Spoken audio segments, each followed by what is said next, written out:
What is up, everybody? Welcome back to the Clydesdale Fitness and Friends. We are here live at the CrossFit Games. We're back at the hotel. We have guests with us, Raph and Scott, both Hello. great athletes in their own right. And we want to get their impressions on day one and day two. We got a little bit with Raph last night. We'll get a little bit more with Scott today. So, Scott, let's start with you. Just overall impressions on the first couple days of competition. Well, I was kind of taken away that on the first day that they introduced a new movement. I was kind of like, typically that's done more towards the end of the competition to kind of build up that excitement, I feel like. But I think that it was, some good tests of fitness, still a lot of running as per the typical first day or first couple days of the CrossFit Games.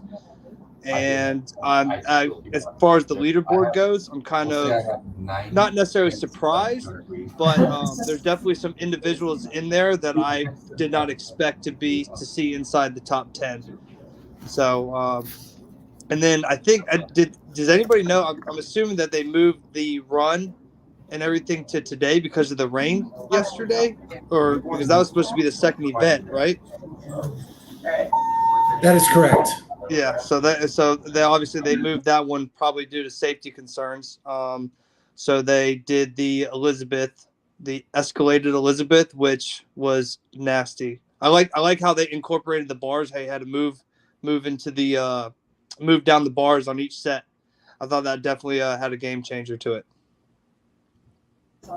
So Scott, let me ask you this. You talked about surprises on the leaderboard. You want to elaborate a little bit? Who's there that you didn't expect? I see Nick Matthews just sitting there at like 8 or something, which I'm pumped for him about it just because.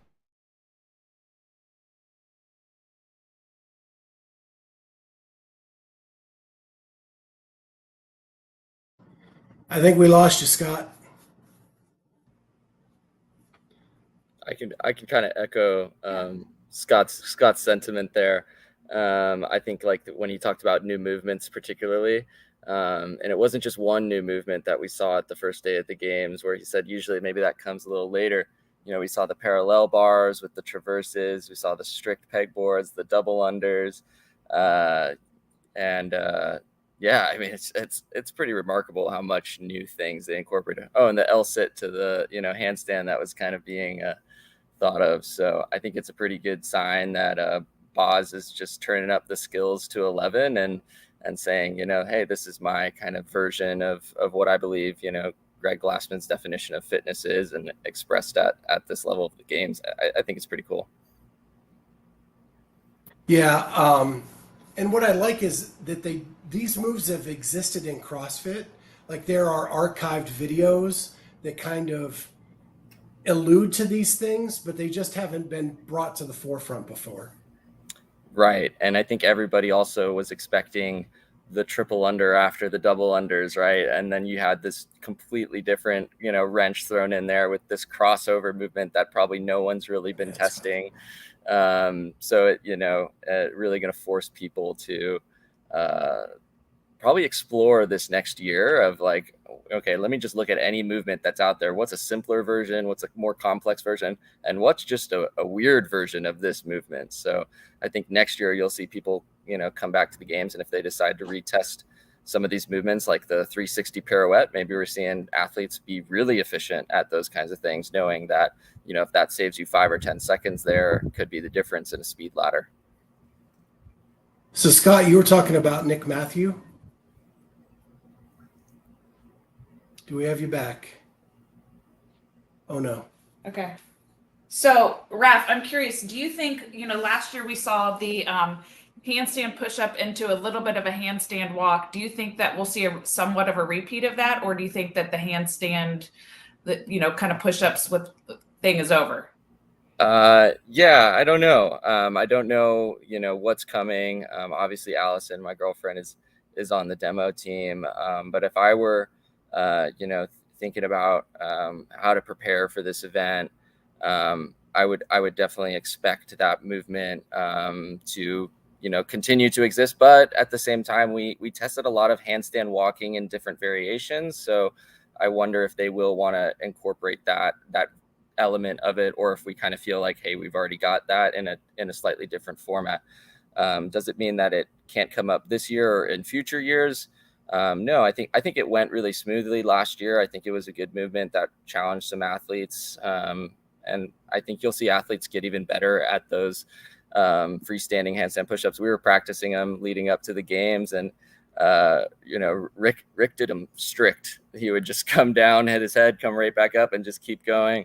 Obviously, we have Carrie Pierce out here as well. She's crushing things like that. So you're going to see athletes kind of master these skills that get introduced. How many CrossFitters do you think have been trying the crossover double under? No. Yeah, I thought it was out of left field for sure. But I did hear that Dave Newman from RX Smart Gear, he's actually been preaching that movement for years, apparently. So I guess he called it. You might want, if we asked him, he'd say, "Oh, it's about time." Yeah, but I think the athletes will have a different rope sorry, too. guys. Yeah, I was just about to say that. Sorry, my internet's weird. It's storming here. That if you notice that some of the athletes pulled out heavier jump ropes for the single unders and for the crossover, because it allows them to feel the rope a little bit more and have an understanding of where it is in relationship to your body, which is, I went out and tried it today and I couldn't get a single one. So it just, that heavier rope definitely could make a difference in someone's individual. And you might start seeing athletes training with a heavier rope like that strictly for single unders purposes and get comfortable. Like, hey, if this comes up in an event, then all right, this is the rope that I'm going to use instead of using the standard, whatever jump rope it is to maximize the spin.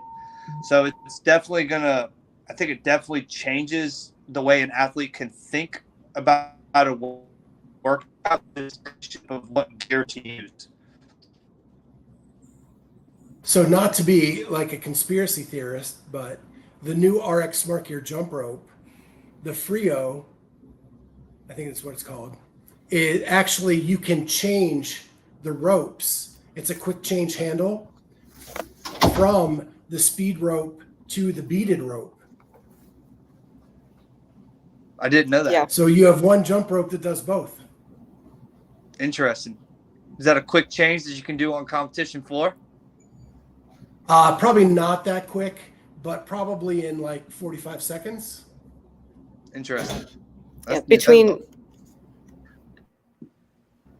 was going to say it's something you could have definitely done between round 1, round 2, and round 3. For sure. In that workout last night. Right. For sure. Right. Yeah, I think especially you as an athlete, you want to know your rope length. And it might change, like Scott's saying, like maybe you like a thicker rope, but you always like a little bit longer rope if you're doing single unders, or shorter rope if you're doing single unders compared to your double unders.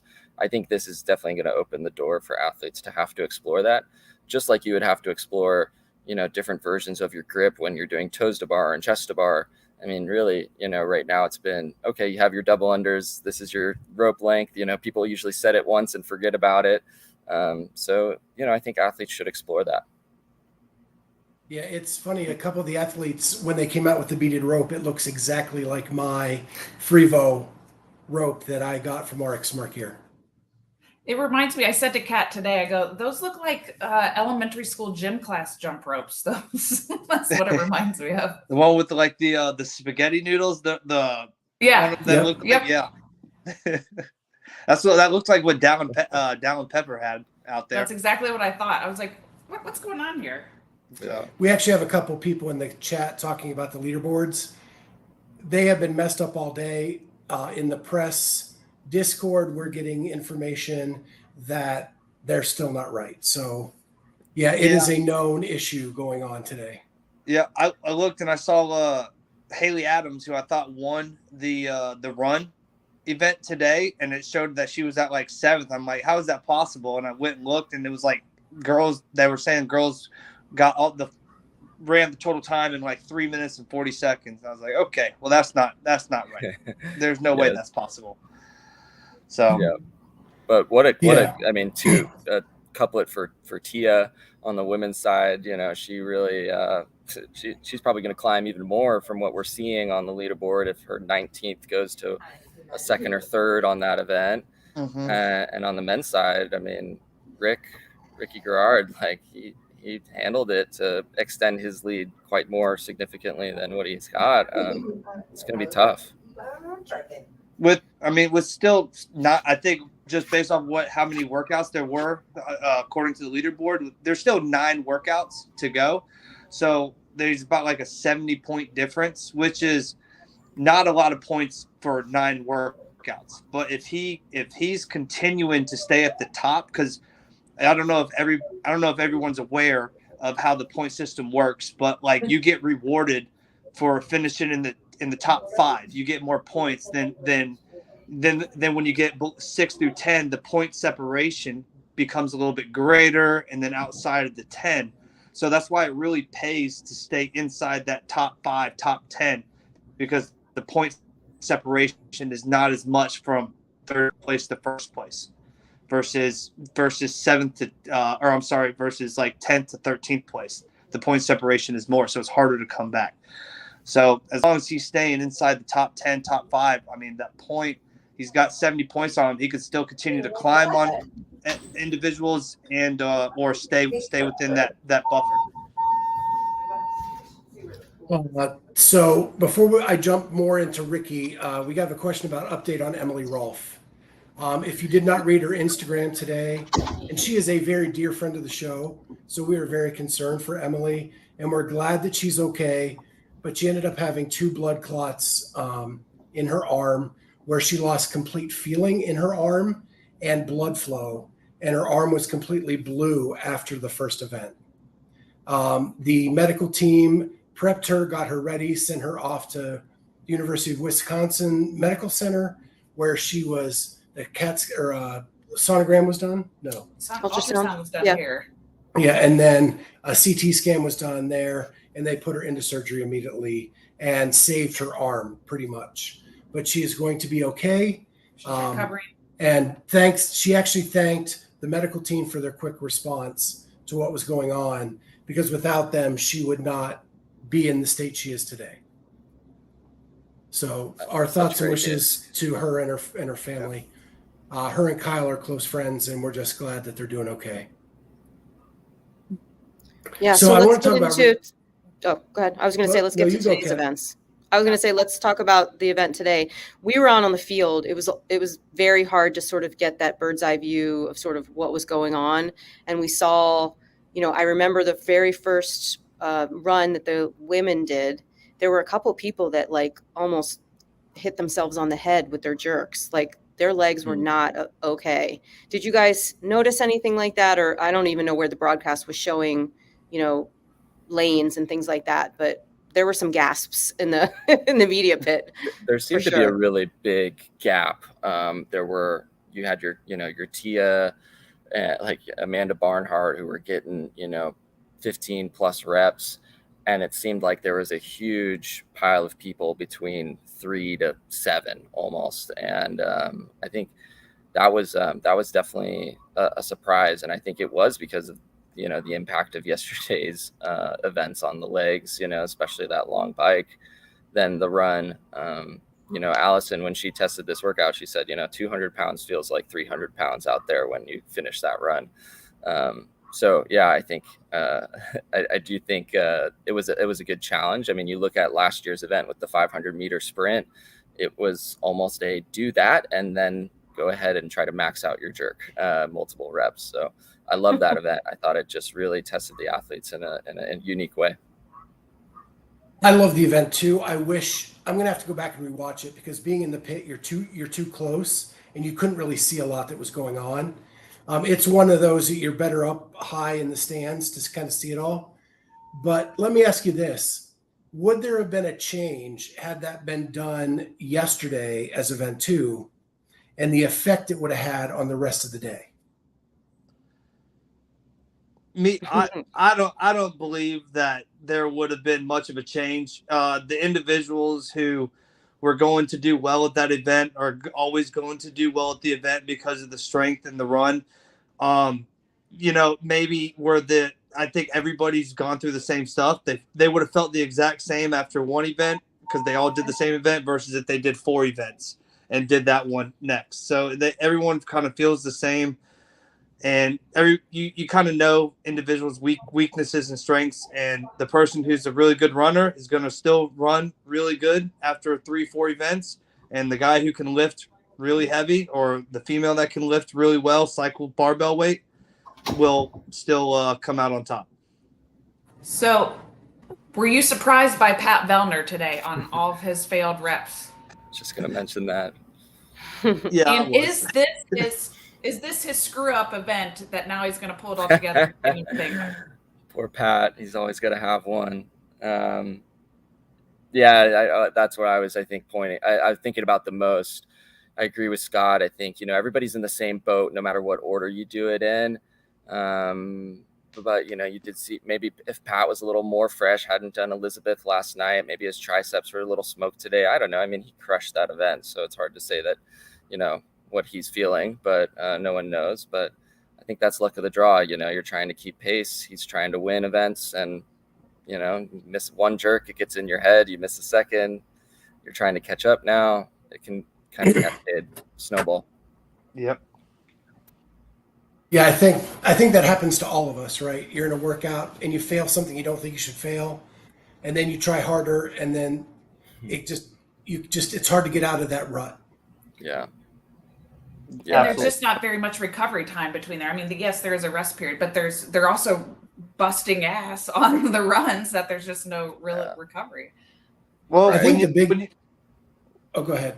I would say, when a workout like that, to where one rep can be a couple placements on the leaderboard, you miss one rep, and that's like now not necessarily like the physical strength or the physical part starts to wear you down, but also the mental stress on that workout. It's like, oh man, I've only hit individuals in situations where, you guys are missing their 4th or 5th rep, and now they're competing against guys next to them that have like 8 or 9 reps, and now they're playing. It's a mental stress too. It's like, oh crap, I'm out of it. Like, okay, now how can I not? Now it's damage control from here. How can I not do any worse? So a big surprise for me today, well, more surprise yesterday, was Gabby Magala being so far down the leaderboard. Having to go an event in Heat 1 today, she went as hard as she could and took both the lift and the run in her heat. But it wasn't enough to be in like the top overall. How much is that going to affect her in trying to come back the leaderboard? I think there's a lot of events still to come, and it's a lot of events that's going to be in her wheelhouse. She's really strong. If you look on specifically the men's side, a lot of those athletes in the top 5 are more going to be your endurance specialists. Rick, it's got a great engine. Lazar's in 4th place. Roman's got an amazing engine. He's in 3rd. Whereas your strength specialists like your Guillermo, your Gabby Magala, maybe they haven't really had their chance as much to show, and shine. I think they did get that a little bit with the jerk. And I think as more of these strength events come out, we'll see them kind of get more towards maybe a spot that we're more familiar with seeing them at. And on the flip side, Saxon Panchek on the men's side, same kind of thing. Had to haul it in Heat 1, does well, but it's not enough to compete with the big boys. Do you think he has what it takes to get back up there? I just competing against him a couple times and everything. 100% he does. This is just, like I said, 9 more events, and there's so much more. You throw in 3 top 5 finishes, and he's back over the top of the leaderboard. He's very well rounded, extremely good at competing, so that without a doubt, I'm confident that will be back at the top. The only thing that with the heats going in the second heat, the first heat, is that don't get me wrong, everyone there is extremely good because obviously it's the top 40, but right. You get those times in the second heat. Okay, first heat, now I got times to beat, and plus you're going against the top times, the top guys. You get that extra push to allow the time to for you to have a better time. So, but he'll be fine. Any other big surprises for you guys after 2 days of events? I think on the team side, I saw CrossFit Reykjavik today, just before this, come back. I think take a third place on the run. So that was I think a huge bounce back for them. They also took a pretty good finish on the lift, unsurprisingly, with the athletes that they have. But I think that's going to be huge for them, especially last night. We were talking about their confidence issues. Lauren struggling a little bit with a shoulder injury, which impacted her dips. So they're back in the game. And, I know personally I've been able to train with Tola too, and he works a lot on his conditioning, and it's good to see some of that work pay off today for a top finish, which I think, going back to what Scott was saying about being in the top heat, when you're just running with everybody else, you just kind of know what to do. Yeah. So about 6 months ago on our show, we talked about what effect would Roman and Ricky have on the leaderboard, because they haven't been able to be here. Different reasons, of course, but they haven't been able to be here for a few years. And I think we got an answer that they were going to affect it a lot. Yeah. You want to talk about that a little bit? I'm glad to see. I'm glad to see new names at the top of the leaderboard. It always makes it exciting, and it makes it way more interesting instead of seeing the same names at the top. So whenever you put in a little mixture there, it's always good. Yeah, and got to be happy for Roman to finally get his chance to compete. I think you can just see he's just happy out there. He's smiling. He's for sure. It's a weight off his shoulders too, and he just had his firstborn son, and he must be on cloud 9, and now he's sitting in third place. But yeah, it's shaking up the leaderboard for sure. We're seeing new names. I wanted to comment something about Ricky too, because I've had a lot of people from home messaging me and kind of asking me about the atmosphere here and how is it with Ricky, and will there be an uproar if he continues to do well? And I've actually really only seen support for him. And I think people are happy to have him back. And I think it's exciting, like you're saying. I think it's good to kind of shake things up and showcase that. Yeah. And when a guy has enough balls to tear off the leader shirt sleeves before a workout, that's why we're in tribute to Ricky today. We all went sleeveless. Sleeveless Rick. Yeah. I think we've been looking for a villain in CrossFit for a long time. Dave tried to play that role for a long time, and in 2017 they crucified Rick, and I think there was a lot of hatred towards him, or just let's be honest, he took performance enhancing drugs in a sport where you're not allowed to do that. Yeah. He cheated. So I think if you believe in second chances, he's certainly getting his, and being able to train with him this past month and a half, he's such a nice guy. He's so soft-spoken. He really is not the person that they portrayed him in the 2017 documentary. He's a really gentle spirit. So, I'm rooting for him for sure. Believe in second chances. So, no, I'm happy. Happy to hear the reception. We don't want to go into that real deep, but we did get a comment about Brandon and Gerard are now the new villains of CrossFit.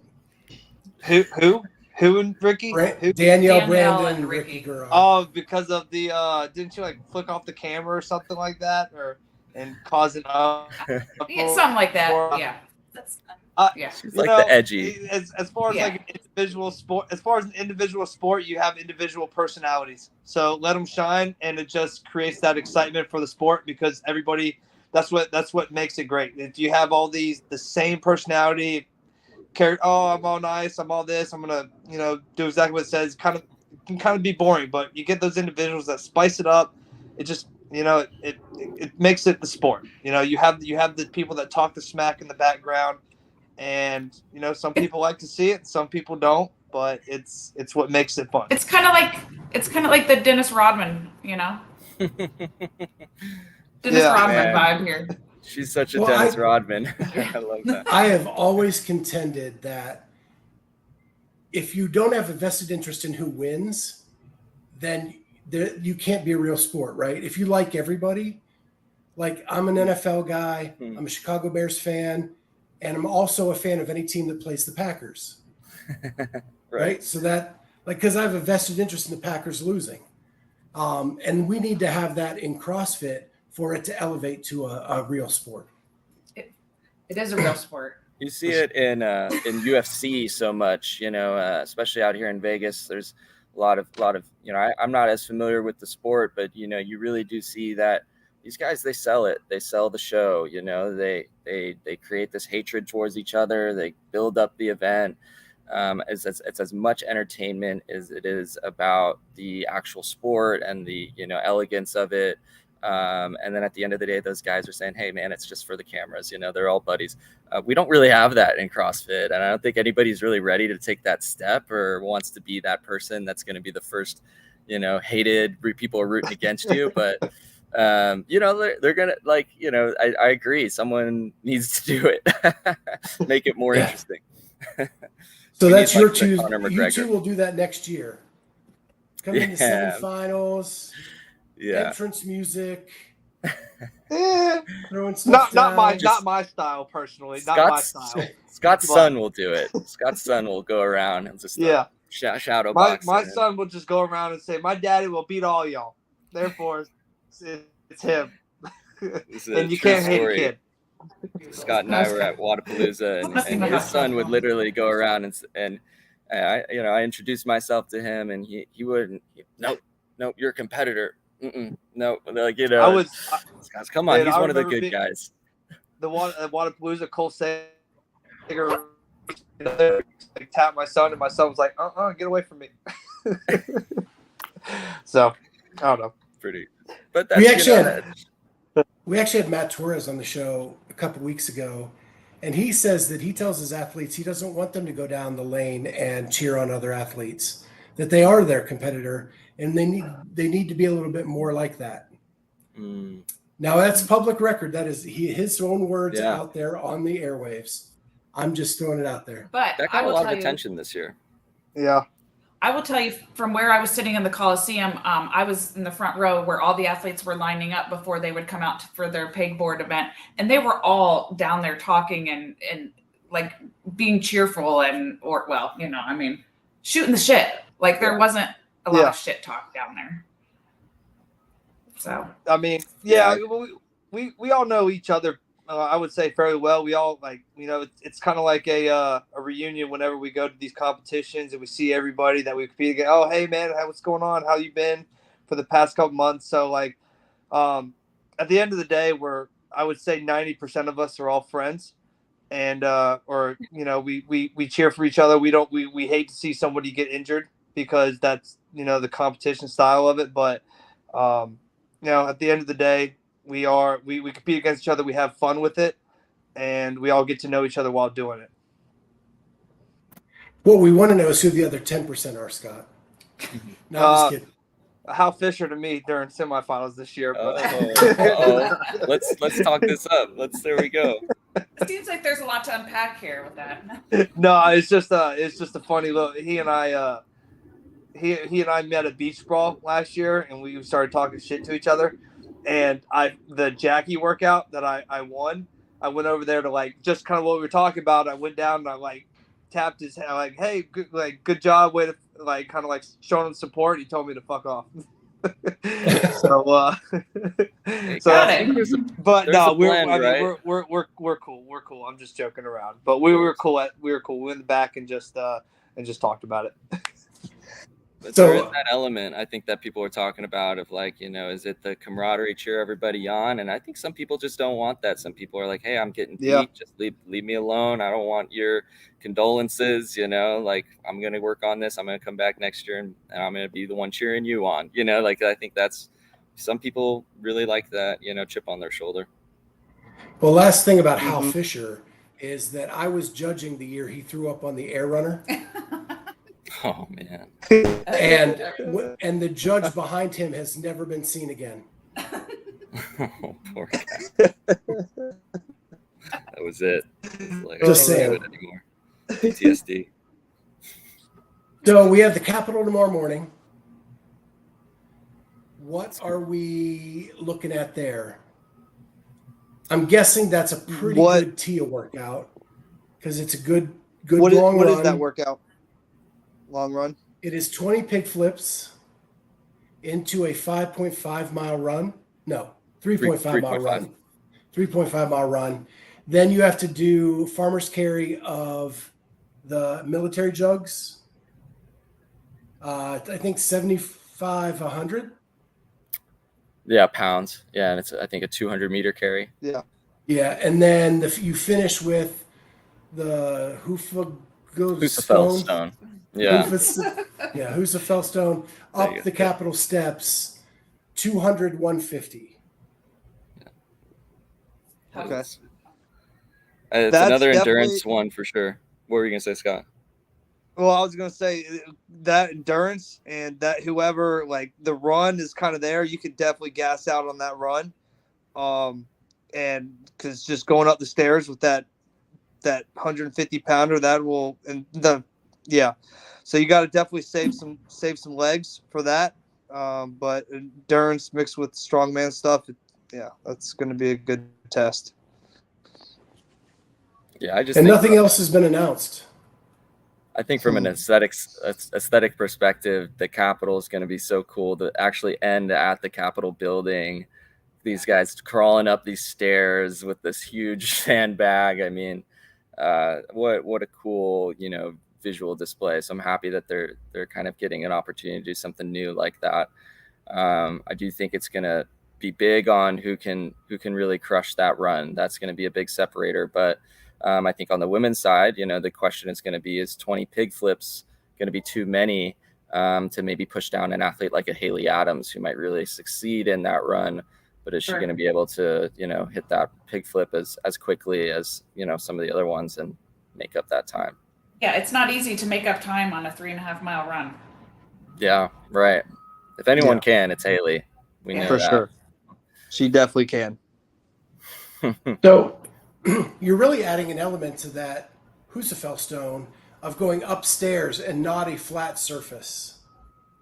That's going to get tricky. I'm hoping that the athletes might bring their knee sleeves to wear over their shins for that part or something, because if you trip up those stairs, it could get ugly. Well, I don't know if you've seen the meme about Matt Frazier telling Jason Hopper he better not trip onto the Husafell stone again, but it's more likely this year than it was last. I think it's going to be pretty interesting to see. I mean, I would have said, well, athletes will probably be so separated at that point that you won't see too many crazy races to that finish on those stairs. But we saw a 40-minute event, and it came down to a sprint for both the guys and the girls. So the level of fitness is very tight for a lot of people. So we're in for some exciting finishes, I think, up those stairs, which will be cool, even cooler. I think you will definitely see some people that get to that stone first, get to that stone like towards the back and pass individuals, for sure. And just because that's just the run's going to fatigue you, and then if you don't pace that run right, then you're going to have nothing to go up the stairs. Yeah, I agree. It's almost like the when they did it at the ranch, running up the hill with either the med ball back in the day or the corn sack. I mean, your legs are going to be smoked. It's kind of like this year, every workout has been a mix of two different strengths that are generally people are good at one or the other and not both. And that's really different than what we've seen in the past. I hadn't thought of it that way. Yeah. But I think you're right. I think a lot of elements have both. New programming, new person programming this year. That's probably could be the reason. Maybe they've looked at the past and kind of said like, "Hey, this is what I would do if I was programming." So could be you have somebody else programming. So yeah, could be why. And I like that the crux of the workout isn't dependent on, whether you can lift or whether you can run. You have to be able to do both, right? So you might be able to, in the past, maybe it's just been a clean ladder. So, okay, those are the ones who can lift really well.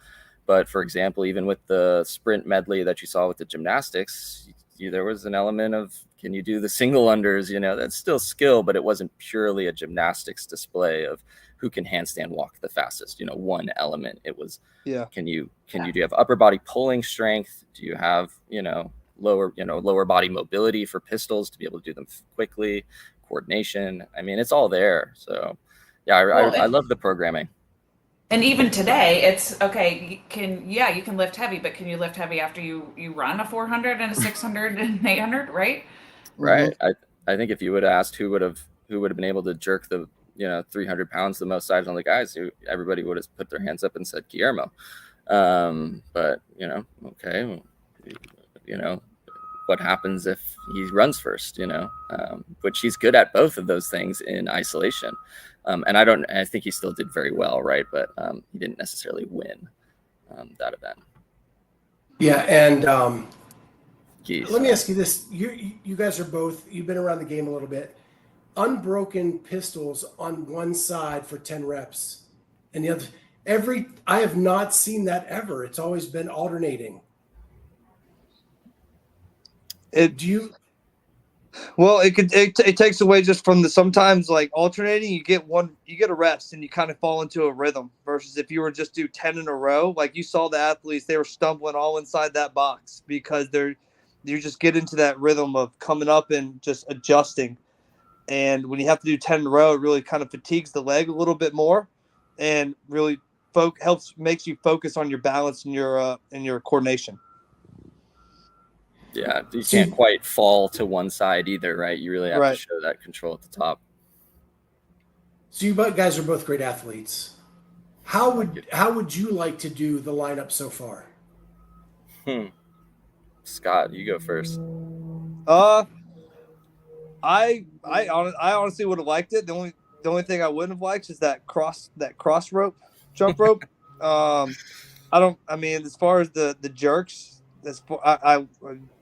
I like cycling jerks. So I don't know how it would be felt. I don't know how it would have felt with the run. But as of right now, I wouldn't have minded the workouts. I like them. But then I'm the kind of person I don't really bitch about complain about workouts at all. Here's the workouts and I do it. So right now the only way I'm looking at it is like the only true like CrossFit style workout is the Elizabeth workout. So it's kind of nice to see the kind of get outside of the gym a little bit because that's what a lot of people see. It's just traditional CrossFit. So when you start throwing in this other stuff, and that's what I like mostly because it's getting outside the box, but it's not becoming crazy. It's still elements of CrossFit. Yeah, for sure. But you're throwing in different movements, and it's breaking away from the traditional CrossFit in a way. Yeah, they're really utilizing the opportunity that they have to, use the venue and outside the venue. I mean, we still have a pool workout that seems to be hinted at, so we're going to see what that's like. So yeah, I agree. A lot of things outside, and when I was at the games in 2017 on a team, it just felt like adult sports camp the whole weekend. I mean, it's just such a fun time. Scott, from being there too, you're kind of giddy, and so yeah, I would love to do these events. Sign me up. I have kind of tried to recreate games in the past in my home gym. It's obviously not the same, but I've always enjoyed just taking a crack at them. So final thoughts, just before we go off, what are your overall impressions of the week, and what do you think we're going to see this weekend? And Raph, I know that you're a little bit compromised in that last question. So yeah, I'll stick to the front half. I'll stick to what we've seen. I think just the organizers, like I want to give credit to Boz, Justin Berg, and the whole team. I think they've had a really hard year from what's happened with Dave and kind of the public reaction to that. I love Dave too, and I'm super sad for him, but I think it's happy for also Boz. I feel like I could be sad and happy at the same time, and it was tough to see the reaction of people being really critical, saying, "Oh, this wouldn't have happened when Dave was here for the first event." And I think that's a little unfair to say that it was their fault.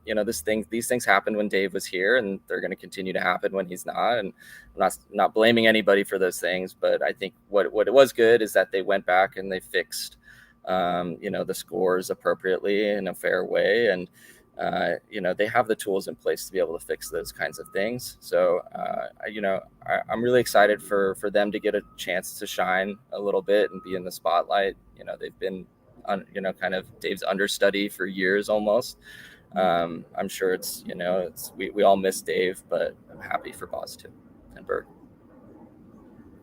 Yeah, I will say, like, up close, Boz looked more happy today than he did yesterday. A little stressed yesterday, I'm sure. Yeah, it was a little. You think about what they had to deal with. The first event with the men's chaos, confusion, then they had weather delays, Emily Rolfe having a medical emergency, moving events, then introducing these events, then the women's event on the medley on the final maybe could have been a little bit longer in terms of the time cap so that they actually could have gotten to some of those skills.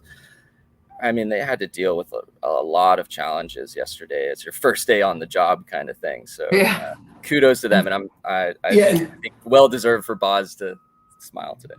And just know I was beside Boz and J-Mac during the women's bike event, and they were talking about the weather at that point because they were getting notices that it was coming, and how were they going to prepare? How long were they going to go outside? Like, all that was happening during the chaos of the Mayo bike ride. Yeah.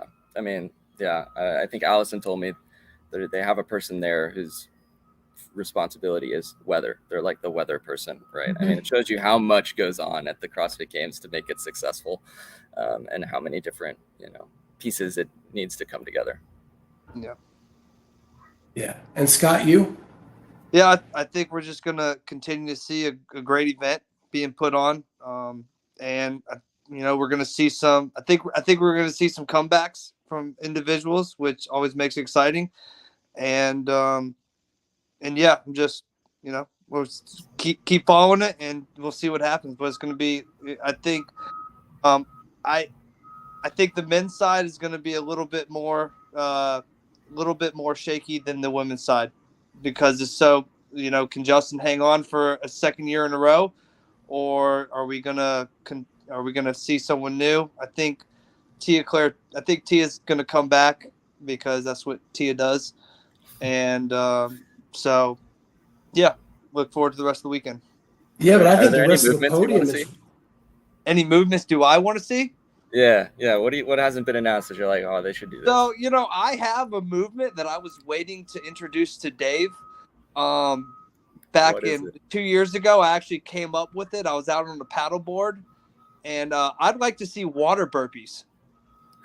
Where you got to go up on the paddleboard. And you got to jump off into the water, jump back up on the paddleboard. You have to stand all the way up and meet full hip extension, because the paddleboard's wobbly, so it takes balance and everything, right? I'll test that out. I mean, I was gonna, I was gonna put it in Dave's ear for next year, like, hey, some water burpees would be cool to see.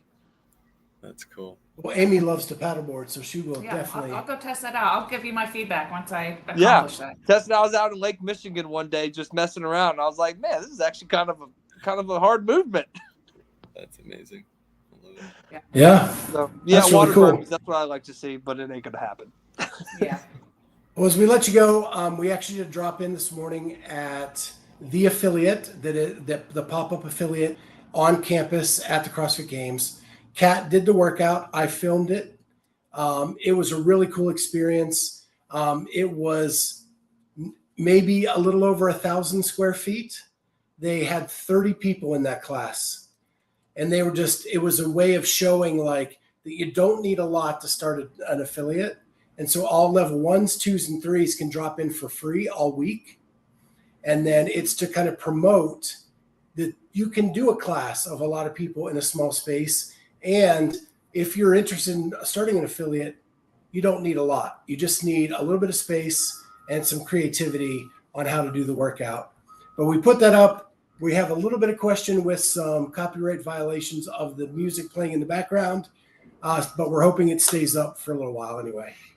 And it's hilarious because Kat has not been working out a whole lot because she just opened her own affiliate, and she was on the struggle bus quick.